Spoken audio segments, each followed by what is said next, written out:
Hello, my name is Les Brown, Mrs. Mamie Brown's baby boy, and I want to thank you so much for joining us. You know, at this particular time, I want you to, first of all, pat yourself on the back and take the time to thank yourself for becoming involved in a process for looking at your life. If there's ever time that we need to begin to stop and think and assess ourselves, that time is now. When you begin to look at the foreclosure rate that's going on in the country and the foreclosures and the bankruptcies, and in addition to that, the violence and people losing their jobs and the level of uncertainty and fear that people are feeling. And I think there's a level of stress in the air unlike anything we've ever felt before.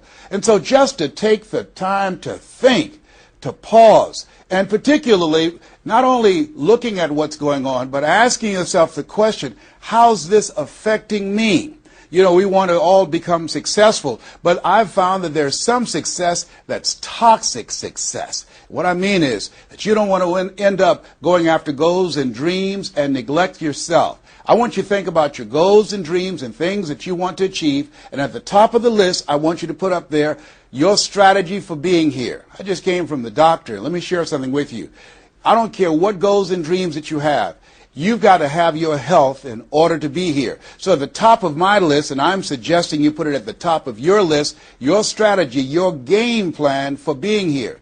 What are you going to do to take better care of yourself? That's one of the first things I want to ask you about. Because when I look at my life at 64, and I used to think people in their 50s were old, but now that I'm 64, I said, look here, people in their 80s and 90s, they're old people. My goal is to be here not only just to see my grandchildren, but to see my great-grandchildren and my great-great-great-grandchildren. But in order to be here, that's not just lip service, that's a commitment with my time, with my energy, and the choices that I make. So I want you to think about your strategy for being here, and I want you to think about your goal for securing your life in your future. See, as I get older, my goal right now is to become an asset to my children rather than a liability, financially and physically. See, I don't want to be a burden to my children. I don't even know if they like me that well. See, I love my mama. My goal and dream was to take care of my mother. I did that. I brought her home. I took care of her until she's 89. But children, they're different today. These are different type of people up in here. You don't know what this generation might do. Now, I know they say, Dad, we love you, but I really, really want to stay in good shape and take care of myself because I don't want to be around the house and my kids saying, look here, who's going to take care of him today? All he's doing is sit around talking to himself, talking about, yes, I can, and yes, I will, talking out of his head. No, I don't want that kind of party for me. My goal and objective is to die young at an old age. So I have a game plan. I don't like to eat vegetables all the time, but now I feel like a silly wabbit. Why? Because I realize at this stage of my life, I've got to eat more vegetables, I've got to get more rest, I've got to drink more juices, and I've got to do all of the things that make the healthy choices that will say to my body, Les, you plan to be here, I see that you're serious, so I'm going to take care of you. I do 160 push-ups every morning nonstop. Why? I couldn't do that at 15 or 20. But at this stage of my life, I've got to do those kinds of things in order to challenge my body, to stretch my body, and to indicate I plan to be here. What's your plan? What's your goal? Because if you don't have a goal for being here is not a given. When I was a kid, we used to go to funerals of old people. I can't tell you how many young people whose funerals I've gone to. I can't tell you how many. And so, and there's something about between 40 and 60. I don't know what it is about that period in time. Between 40 and 60, if you're approaching 40, I can tell you, and you already know, life begins to intensify. Things happen to you, and things happen to people you care about. Between 40 and 60, if you can make it through that period, you can take a deep breath, because most people don't make 60. Most people don't. And why? And I think it's because people just take it for granted that they're going to be here. So I want to share with you some goals and strategies as you think about your goals. I want you to visualize yourself having optimal health. Having your right mind. I used to ask my mama, Mama, every Sunday you stand up in church and other older members of the church say, I want to thank the Lord for waking me up in my right mind this morning. Why do y'all say that all the time? She said, don't worry, son. You live long enough, you'll find out. She was absolutely right. I went in the room the other day to find something. I got in there, and I couldn't remember what I was looking for. I came out, I remembered what I was looking for. I went back in, I found it. Then I couldn't remember why I was looking for it. One of my children said, Daddy, you need some ginkgo biloba. I said, what's that? She said, something for your memory. I went down to the health food store. I was walking around. The lady said, may I help you, sir? I said, I forgot why I'm here. She said, you need something for your memory. I said, I know. So they took me over to a little section, and I bought the stuff, and then I took it home. Now, I can't remember where I put it. So when I got up this morning, I said, I want to thank the Lord for waking me up in my right mind this morning. See, if you woke up in your right mind this morning, that's a good thing. I called a friend of mine the other day, Miss Williams, said, Miss Williams, how you doing? She said, baby, I'm doing good. She said, I went to the bathroom by myself, not all myself. I said, too much information, too much information. Let me tell you something, but that's a good thing. I know about that. I've been in the hospital. I know what it is not to be able to move. I know what it is to have back challenges. I know what it is to be in pain. So this thing called life, you've got your health. Let me share something with you. That's a good thing. A friend of mine, Bishop T.D. Jakes, said, if you got a problem man or money can solve, you ain't got no problem. I can agree with that. And I learned some things going through that experience. And really, I should say, growing through that experience. My goal at that time was to be here. And trust me, it's better be seen than to be viewed. Are you feeling it, brother? Up in here, up in here. So I want you to think about your goals and dreams. And here's what I want you to do right now. I want you to say to yourself, it's possible. It's possible. And I want you to follow along with this process. As you think about your goals and dreams, I want you to write this down. I'm going to give you some strategies of maintaining this possibility mindset. I want you to write down mindset maintenance. Mindset maintenance. Let me share something with you. The easiest thing that I do every year is to live my dream. That is, helping people to realize their potential, to step into their greatness, challenging themselves, reinventing themselves, to start their own businesses. I've helped over 400 people earn millions of dollars. The easiest thing I do every year is what I do on a day-to-day basis, going into prisons and juvenile detention centers, teaching young people mindset development, how to become effective communicators, how to dress like a prospect rather than a suspect. Those are the easy things that I do. Let me share with you the most difficult thing that I've ever done in my life. And that was to believe that I could do it. That's the most difficult thing that I've ever done in my entire life. To believe that I, Les Brown, who was born in an abandoned building on a floor in a poor section of Miami, Florida, with a twin brother. We were adopted. We were 6 weeks of age by Mrs. Mamie Brown, and I called myself Mrs. Mamie Brown's baby boy. All that I am and all that I ever hope to be, I owe to my mother. I saw a sign once that said, God took me out of my biological mother's womb and placed me in the heart of my adopted mother. To believe that I, Les Brown, who was labeled educable mental retarded, put back from the 5th grade to the 4th grade, failed again when I was in the 8th grade, to believe that I had the ability to live the life that I'm now living. No one could have told anybody who knew me, including myself, looking in on us when Mrs. Mamie Brown was raising us in a poor section of Miami, Florida called Liberty City in Overtown, that I would be who I am right now. I didn't even know that. And I want you to think about your goals and dreams, and I want you to expand them. Why? Because it has been said that most people fail in life not because they aim too high and miss. No, most people fail in life because they're just like I was for 14 years. They aim too low and hit. And many never aim at all, not at all. They just go through life surviving. Someone said that many people die at age 25 and don't get buried until they're 65. I was talking to a friend of mine named Rosia, and I said, Rosia, how you doing? And she said, let me tell you something. Life is a mess. I said, girl, what are you talking about? She said, my life is a mess. She said, you know what? She said, I just was sitting up here thinking, I haven't lived. I haven't lived.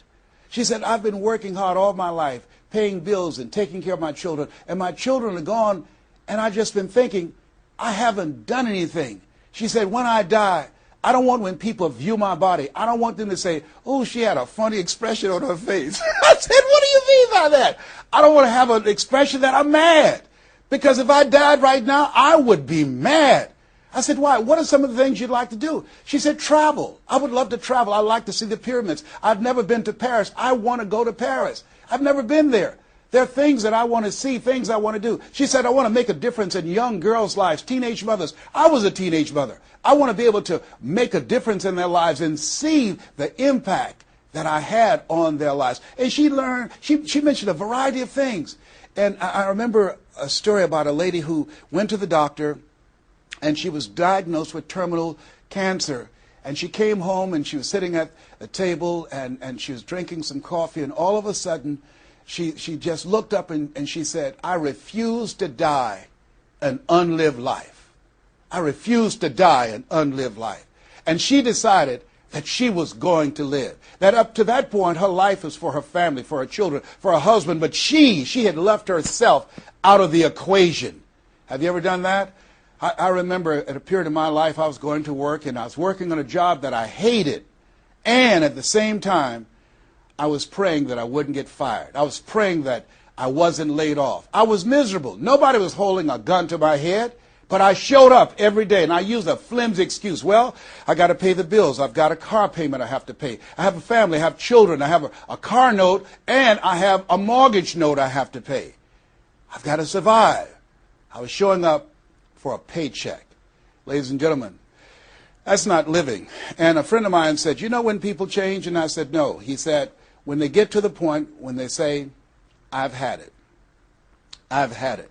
I think the only reason that you're listening to me right now, the only reason that you're watching this webinar, that there's somewhere in your heart of hearts that you've said, as you looked at your life, you said, "I've had it." And not only have you said, "I've had it," but you said also in your heart of hearts, "I can do better than this." And let me share something with you. You can. Because if anybody told me, and I'm going to share some things with you that I've done, not for the purpose to impress you, but to impress upon you what the possibilities are when you work on your mind and have mindset development. Because I've found that how people live their lives is a result of their state of mind. It has been said, you don't get in life what you want, you get in life what you are. So part of the process, number one, is expose yourself to positive messages.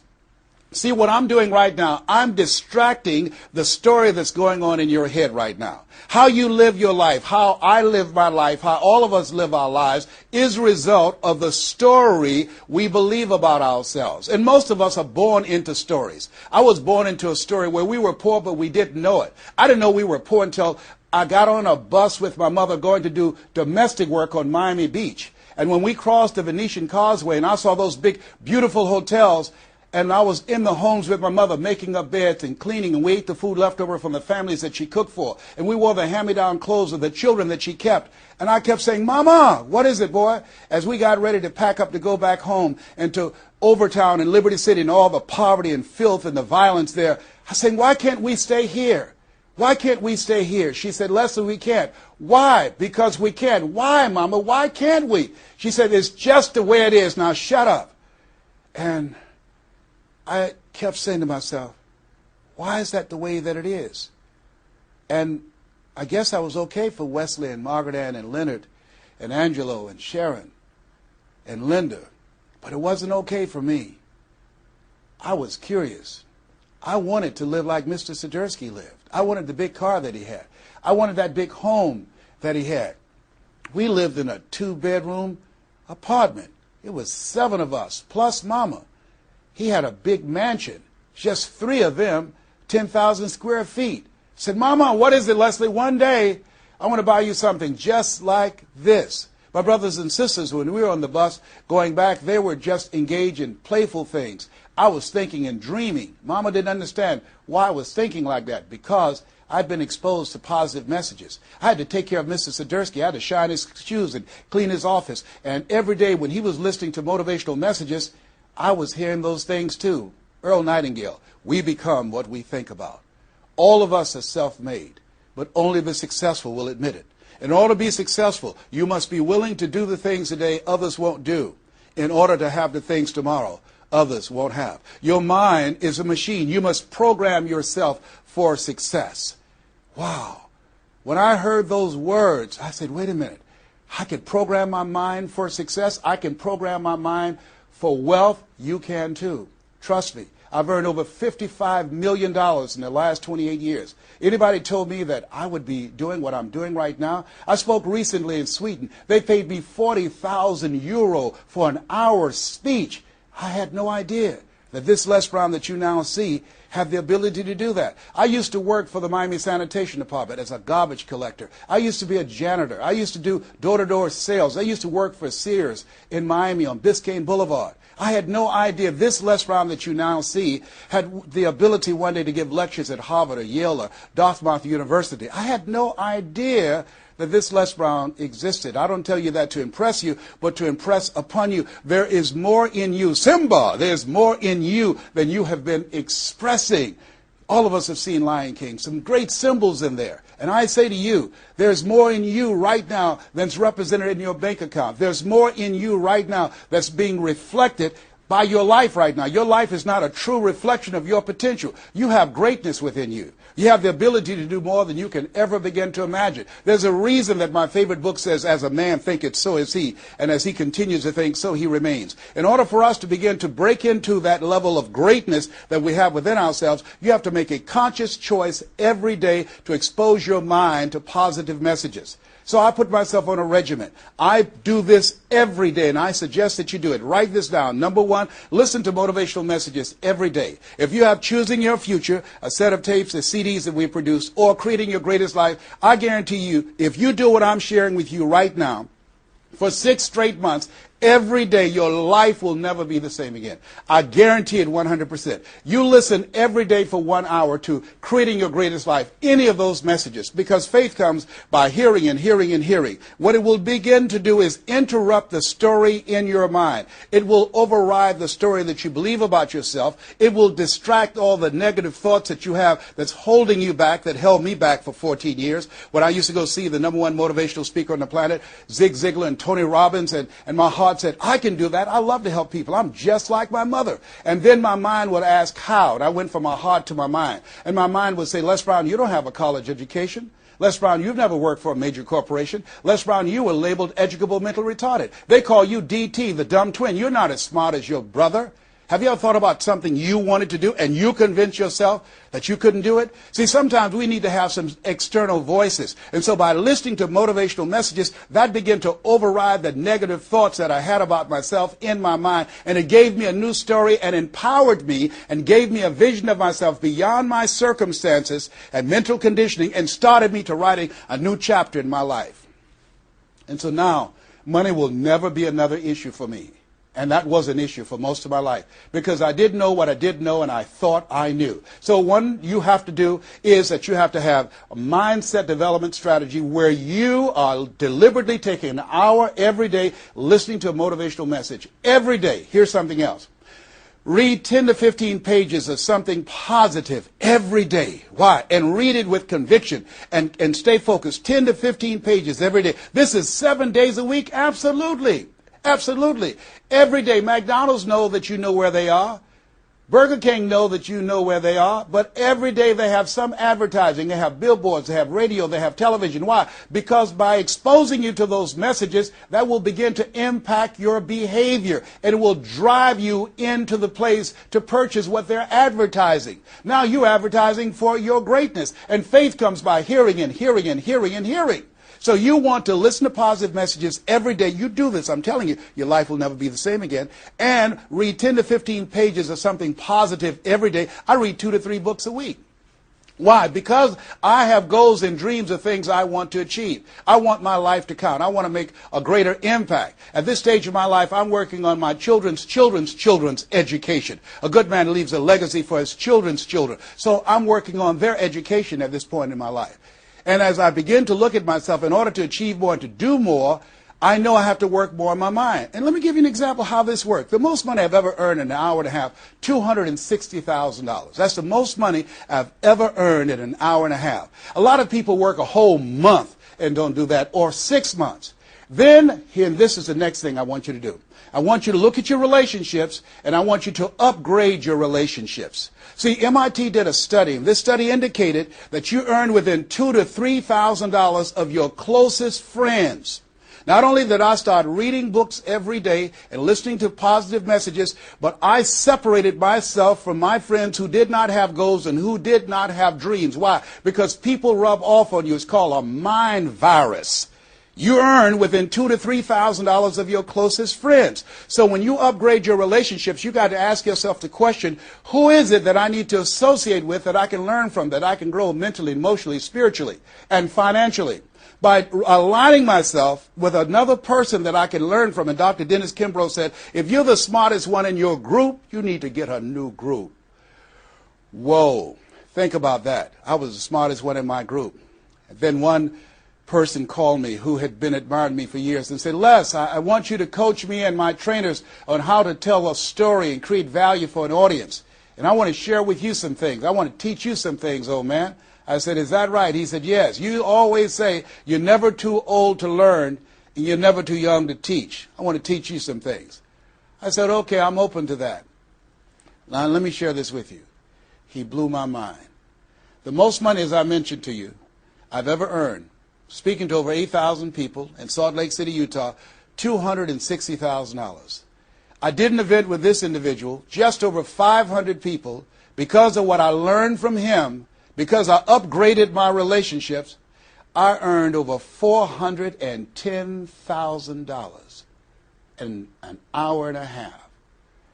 I was excited, but I was also depressed, because I've been speaking for 28 years. And I started thinking about all the money that I left on the table, all the hotels and plane rides, all of the audiences I spoke to, all of the money that I missed out on because I didn't know that I didn't know, and I thought I knew. I was a big fish in a small pond.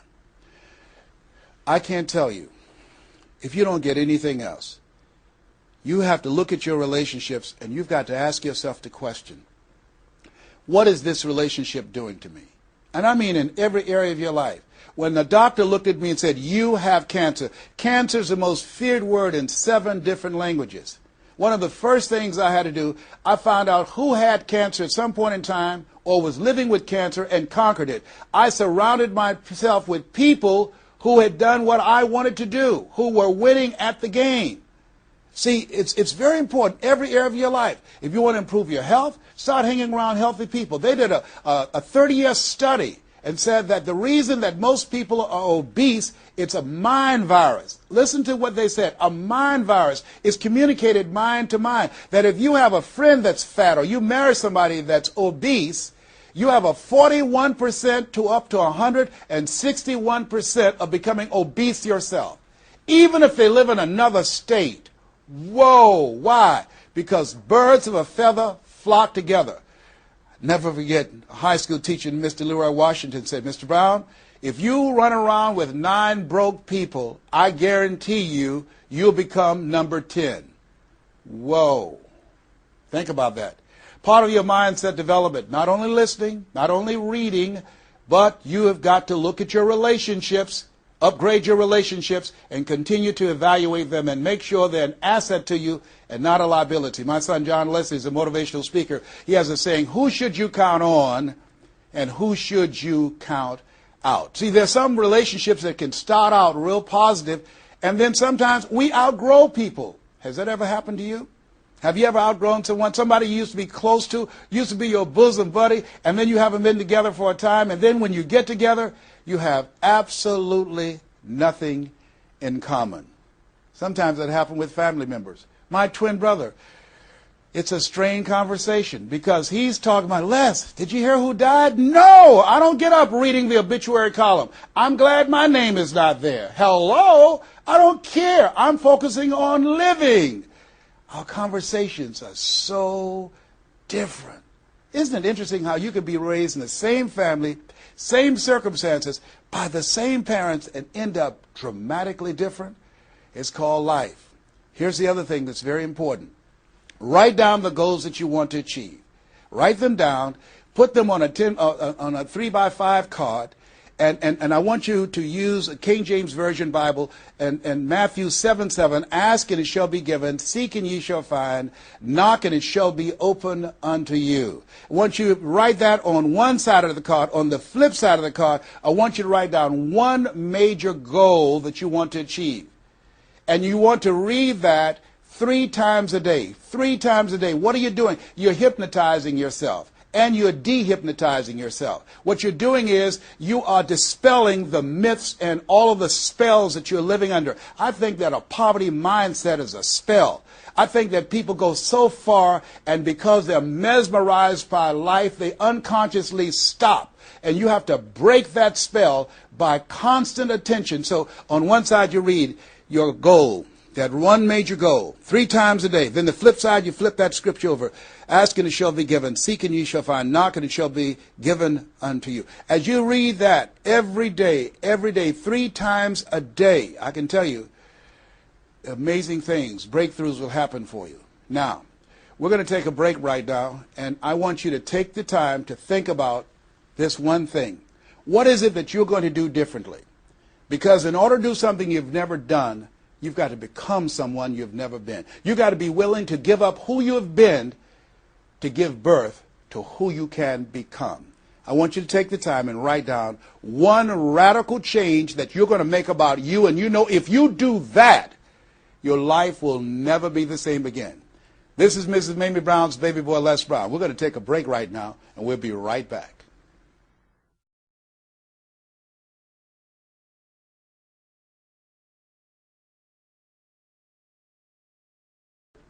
Hello, this is Les Brown, Mrs. Mamie Brown's baby boy. I hope you took some time to really go within because, see, no one knows you like you. You know what it is that you need to work on. I mean, one of my main issues that I had to dramatically change about myself was I had to develop courage. I used to go see people do things. I saw speakers on stage. My heart would say, I can do that.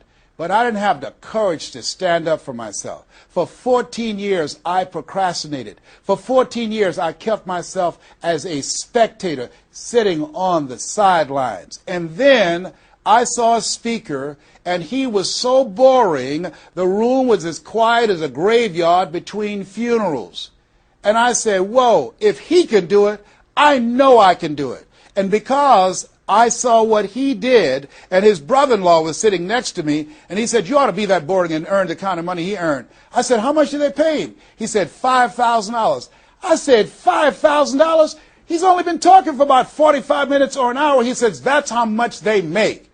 Now, I wasn't earning $5,000 a month. I said, wait a minute. If he can do that, I know I can do that. Have you ever done that before? He gave me courage. And so at that moment, now that was a decision. I didn't have to have his example of somebody that was less talented than I was to give me the courage. I should have had the courage to stand up myself, to believe in my own stuff. But the truth of the matter is, I didn't. And I can't unscramble those eggs. I cannot pull those years back. I cannot recapture those 14 years. Maybe, that's my favorite book says, forgetting those things which are behind, reaching forth unto those things which are before, and press toward the call of your higher calling. Press toward that mark of your higher calling. And that's what I do. That's what I do every day. I have to continue to work up the courage. I remember going in to do a presentation before a group of educators. I was the only one there without a college degree. And I had to talk to myself. I went into the bathroom and I said, Les Brown, let me tell you something. What do you care about the fact they have MBAs and PhDs? That only means pile high and deep to you, and not any disrespect for credentials. They're very important. But I had to get myself together. Hey, look here, you can't go in there worrying about what they have. Just bring what you have. You got 7 children you got to take care of. You got a mother you have to take care of. And you have something to say. You have some talent. You have some abilities. You've got to believe in yourself. You've got to stand up. You can't punk out now. You can't fold now. See, sometimes you have to talk to yourself. It might be the most intelligent conversation you will ever have, talking to yourself. So that radical change, it doesn't happen overnight. You can make the decision, but you've got to stay on top of yourself every day to come from and live your life from a place of power, courage, and faith, as opposed to being a volunteer victim, as most people are, volunteer victims. Here's something else. Get an accountability partner. Get someone that's like you, a like-minded, like-hearted person, that you have similar goals and dreams, and you hold each other accountable, and you talk with each other on a regular basis. And if you can, join a mastermind group of other supportive mindsets of individuals who are working to improve themselves, who are stretching and challenging themselves. And here's something else, a worthwhile investment. find yourself a coach. Find someone in your industry, find someone in your area of interest that you can invest in yourself and have an accountability coach. I have a coach. I spend over $100,000 a year on my personal growth and development on my coach. Why, Les? You're Les Brown. You were selected one of the top 5 speakers in the world. You got the highest award from Toastmasters International and the National Speakers Association. You're one of the highest paid speakers in the world. Why would you need a coach? If you ever watch Tiger Woods, who everybody would say arguably one of the greatest golfers on the planet today, whenever he swings, you will see him look at the ball, and then he'll look to the right to look at his coach. If Tiger Woods needs a coach, what do you need? What do I need? Here's something I can tell you that I know. You can't see the picture when you're in the frame. You can't see the picture when you're in the frame. Most people fail because they don't know that they don't know, and they think they know. Einstein said, the thinking that has brought me this far has created some problems that this thinking can't solve. See, what got you where you are right now? Your best thinking has produced the level of money that you have, your level of accomplishment, the growth of your business, or the lack of. Your best thinking has produced that. Own that. Face that. And get some help. One of the things I teach, ask for help. Not because you're weak, but because you want to remain strong. And ask for help. And don't stop until you get it. And so take the time and find someone that can coach you. Find someone that will have the courage to tell you what you need to hear and not what you want to hear. And that's what I have in Mike Williams, who's been my coach for the past 38 years. And I shudder to think what would have happened to me. I used to be a disc jockey, Les Brown, the man about town, LB, Triple P. There were none before me, there will be none after me. Therefore, that makes me the one and only. Young and single, love to mingle, certified, bona fide, duly qualified to bring you satisfaction and a whole lot of action. I was bad, baby. Yes, I was. And this guy said, Les, you're more than a disc jockey. What are you talking about? Man, if you can entertain people and don't see them, if you can reach people, Les, through this microphone and you can't see them, what can you do if you could see them? If you can entertain them, you can educate them. You can empower them. If you can be Les Brown, the man about town, and you can swim to the bottom of the deepest ocean or climb to the mountain, the top of the highest mountain, no matter where you go, they'll be talking about me, LB, Triple P. If you can come up with all of that kind of gobbly-gob garbage, what could you do if you sat down and you started thinking and doing editorials about things that's maintaining our detriment? What could you do to inspire people to register to vote? What could you do to begin to impact public policy? You've got to get a larger vision of yourself. I said, Mike, I never thought about myself in that way. See, has anybody ever seen something for you that you didn't see it for yourself? I didn't see that for myself. Maybe that's why my favorite book says, eye has not seen, ear has not heard, nor has entered the heart of mankind what God has in store for you. Because of what he saw in me, he inspired me. He gave me a vision of myself beyond my circumstances, beyond my mental conditioning, and beyond the job where I was, because I thought I was just a disc jockey. I love that. I'm master of microphone. You drop me in any city, I can master a microphone. I can turn a city upside down with a microphone. But I had more in me than I was expressing, and I did not know it. And because of his encouragement, I became a community activist. Because of his encouragement, I started doing a talk show called Voice of the People. Because of his encouragement, when I got out of radio, I ran for the Ohio legislature, and I was elected. And because of his encouragement, I passed 14 bills my first term. Because of his encouragement, I was elected 3 times and became the chairman of the Human Resource Committee. Because of his encouragement, I became a public speaker. Because of his encouragement, I became an author. Because of his encouragement, I did a show for King World called The Les Brown Show, and they paid me $5 million, $2 million not to speak. Because of his encouragement, I produced specials for PBS, public television.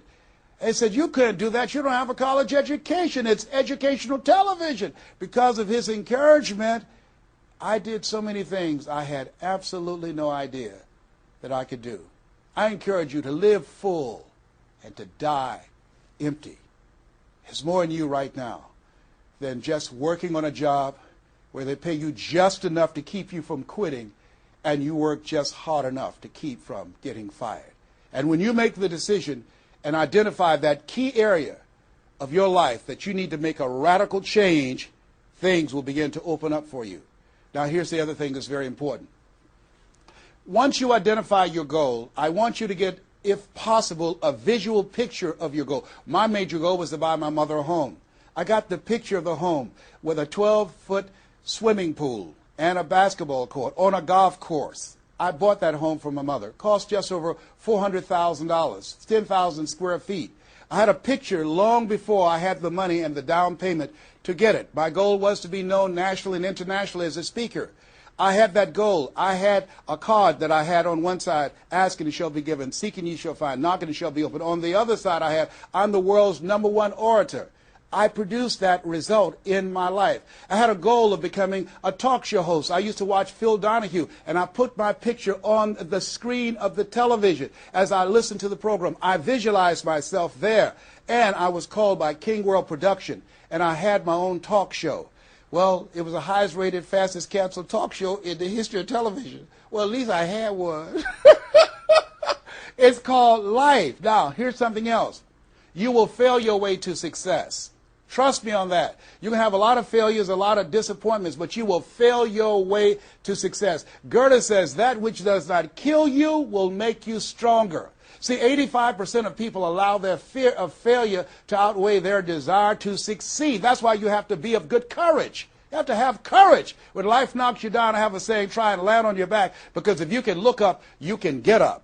So once you look at and decide the goal that you want to put some things, put a treasure board or a goal board and have pictures of the goal that you want to achieve so you can see it every day when you get up in the morning and the last thing at night. You're programming your subconscious mind where 9 out of 10 decisions that you make comes from there.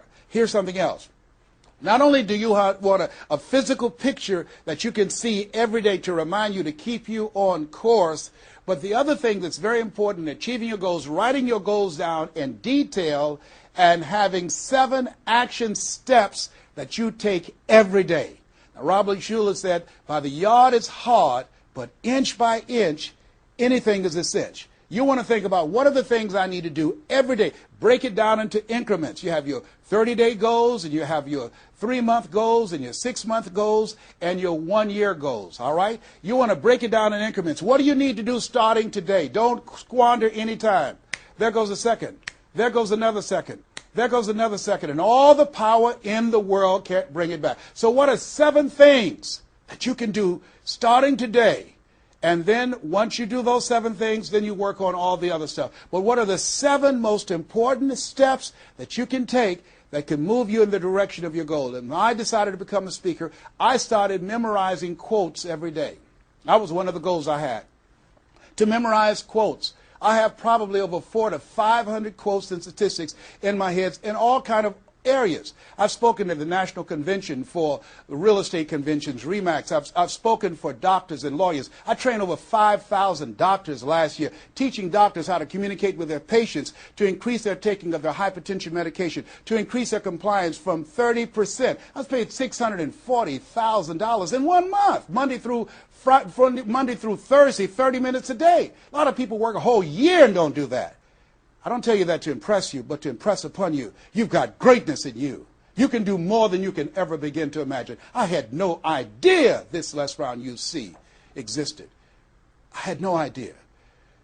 And the reason that you're watching me now is because you know in your heart of hearts that you can do what I've done and even more. And so as you begin to think about that, think about writing your goals down, listening to motivational messages, changing your relationships, upgrading your relationships, thinking about 7 things you need to do every day, some radical change you need to make in you. There's an old African proverb that says, if there's no enemy within, the enemy outside can do us no harm. Here's something else that's very, very important. As we talked about having a personal coach, the next thing that's important about reaching your goals is this. What is it as you look in your past that's affecting you right now? I saw a movie called Magnolia, a powerful line in that movie. And the movie said, we might be through with our past, but our past is not through with us. Whoa. Let me share something with you I realize about myself. The reason that I procrastinated for 14 years was because when I was in the 5th grade and Mrs. Mary Ford Williams said to Mrs. Crompton, he doesn't belong here. He is slow. He's not like his brother. And they put me back from the 5th grade to the 4th grade. That affected me. I didn't even realize it. They say sticks and stones will break your bones, but words will never hurt you. Yes, they will. But they can also free you up. Because I'll never forget when I met Mr. Washington. It was my junior year in high school. I had been in special education from the 4th grade all the way up to my junior year in high school. My twin brother always made the honor roll.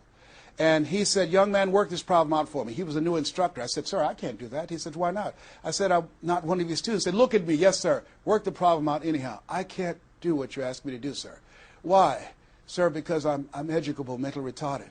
And the students erupted in laughter. They said, hey, he's DT. He said, what's that? He's the dumb twin. He's not Wesley. That's Leslie. And he came from behind his desk and he said, don't ever say that again. Someone's opinion of you does not have to become your reality. That was a jarring statement. On one hand, I was humiliated, but on the other hand, I was liberated because he looked at me with the eyes of Goethe who said, look at a man the way that he is, he only becomes worse. But look at him as if he were what he could be, then he becomes what he should be. And here's what I learned from that experience. I want you to visualize yourself already there. Whatever goal, whatever dream that you have, see the picture complete.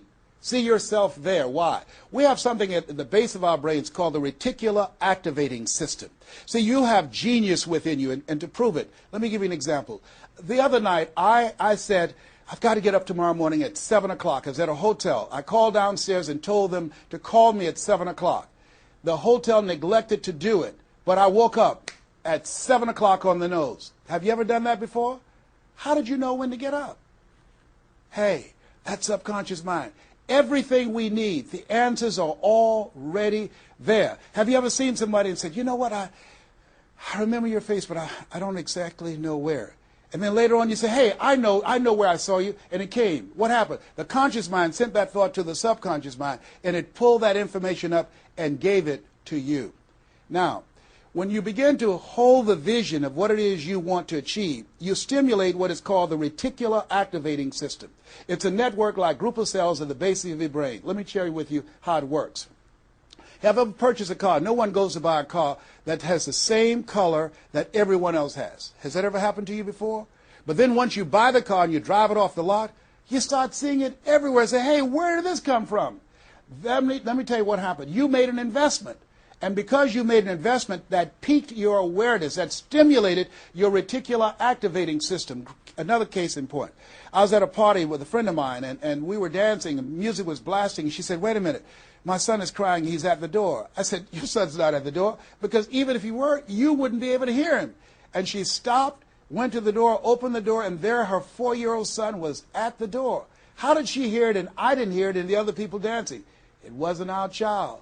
It was her child. Her reticular activating system picked up his whimpering sound. And I'm saying to you that you have that in you. When you focus on your goals and dreams and you visualize it complete, it will stimulate the reticular activating system and it will lead you there following all the other things that we suggested. Now, not only is it possible you can live your dream, it's necessary that you change relationships, that you get a coach, that you meet with other like-minded people that will hold you accountable, that you write your goals down, that you have 7 steps that you do every day on your goals to monitor to see where you are. But you've got to take full responsibility. If everything works out for you, fine. If you have the money, fine. If you can get the help and support of friends and family members and your spouse, great. But if you don't, all of those things are minor things. The major key to your reaching your goals is you. Nobody's going to work on your dream harder than you. Trust me on that one. You've got to take responsibility to make it happen. If it happens when you come out the gate, fine. But if you fail, so what? Come back again and again and again and again. If it's something that you love, if it's your passion, until you do it. George Bernard Shaw said, the people that make it in this life, they look around for the circumstances that they want, and if they can't find them, they create them. Here's something else. It's hard. When I bought the first home for my mother, and I didn't do a title search, and a guy sued me, And I had to move out from the big, beautiful home I bought her to a roach-infested home I moved her out of. And the neighbors came out and said, Mamie, y'all back? Yes, what happened? My boy lost a house. He didn't do a title search. And we had to get out. They foreclosed on the house. He didn't have the $50,000 to pay the guy who put a lien on the property. It was devastating. But let me tell you something. It was worth it. Because I came back. 90 days later, I got a bigger and better house. 90 days later, I stayed focused on the goal. And that's the thing that you want to do. Stay focused on your goal. Keep the main thing the main thing. You're going to have distractions. That's a part of the process. It's not there to stop you. It's only there to challenge you. You want to grow through it. You know, I think it was Robert Schuller who said, tough times never last, but tough people do. Keep the main thing the main thing. You're going through hell? Don't stop. Keep moving. Keep on moving. Don't stop to talk about it. Keep moving. That's the name of the game. Keep on swinging. One of my favorite movies is Cool Hand Luke and Paul Newman. I don't know if you've ever seen the movie, but there's a scene where Cool Hand Luke is fighting a guy, big dude, just kept knocking him down. Bam! That kept on knocking him down. Cool Hand would get up, he'd knock him down. Bam! And pretty soon the guys would feel inside and say, stay down, Cool Hand, stay down. Cool Hand Luke would get back up again. Guy would knock him down. Bam! The guy would say, stay down, man, stay down. Cool Hand would get back up again. The guy would knock him down. Bam! And after a while, the guy got tired of knocking Cool Hand down. And Cool Hand stood up. Everybody had walked away, and he was still swinging in the wind. Swinging. Nobody was there but him. That's who I am. Cool Hand Luke. That's who you want to be. Cool Hand Luke. You keep on swinging, and the universe will yield to you. It will dispatch angels to come rescue you and say, back off. Give him what he wants. Give her what she wants. Let's go find a wimp today. That's the way life is. It's hard, but it's worth it. What will make it worth it for you? Nietzsche said, if you know the why for living, you can endure almost anyhow. I want you to take the time and write down 12 reasons on why you won't fail. Because when the tough times come, and they're going to come, when life hits you on the blind side, and that's going to happen, your children start going crazy, or someone you thought you'd be married to for the rest of your life, like I went through, and they decide they want a divorce, called life. What is it that can keep you going? Your reasons will be your rod and staff to comfort you, to take you through that process. I can tell you it's possible. You can live your dreams. It's necessary that you surround yourself with people you can learn from and grow from, that you write your goals out, you work on them every day, that you have a made-up mind, I am going to make it. It's necessary that you constantly work on yourself, reading positive material, listening to positive material, going to seminars and workshops, investing in yourself, getting a coach. And it's you. You've got to take personal responsibility to make it happen. Don't see yourself as a victim. And it's hard. It's hard. Changing your life is hard. Getting up, working when you're in pain is hard. It's hard. It's hard. Working when you are trying to make something happen for you and the family, and you go home and you're facing a living hell where you need to refuel and replenish yourself mentally and emotionally and spiritually, and you got a battle in your home base. It's hard to keep your spirit up. It's hard. And people don't see the vision. They don't believe in you. They say, oh, you can count on me, and they're not there. They just lied. They're only there when they need you. It's hard. I can tell you, it's worth it. The sacrifice that you have to make, I can tell you from my experience, it's worth it. So take the time to write down, what are those 12 reasons of why you won't give up? What is it that will make it worth it for you? And once you find that, you will create some momentum in your life, and then it's done. It's done. Stick a fork in it. It's done. Here's something I want you to keep in mind. Life is a fight for territory. It's a fight for territory. And once you stop fighting for what you want, what you don't want will automatically take over. I want you to read that. I want you to memorize that. I want you to put it someplace where you can see it. I want you to keep that in mind. Life is a fight for territory. And once you stop fighting for what you want, what you don't want will automatically take over. Once you stop fighting for financial freedom, I am cancer-free, I'm debt-free, and I'm drama-free. I have the faith to call forth those things that be not as though they were. I'm fighting for my peace of mind. I'm fighting for my freedom. I'm fighting for my children's children's children. I'm fighting to create a brighter tomorrow. I'm fighting to make a difference in life. I'm fighting to make my print, to leave my mark. I refuse to die an unlived life. And that's what you are doing right now. You're saying to yourself, I refuse to die an unlived life. I want my life to count. I want my life to mean something. I want not to be a burden to anybody. I want to control my own future, to write my own check, to control my own destiny, to do what I want to do when I want to do it, not to answer to anyone else but myself. You have it like that. The only reason you're watching me is because we're cut from the same cloth. We're branches of the same tree. The only reason you take the time to invest in your time, your money, and your energy to just stay here and focus right now, because you feel me in your heart. Where your heart is, there your treasure is also. As a man thinketh in his heart, so is he. And I say to you, keep in mind what I said. Life is a fight for territory.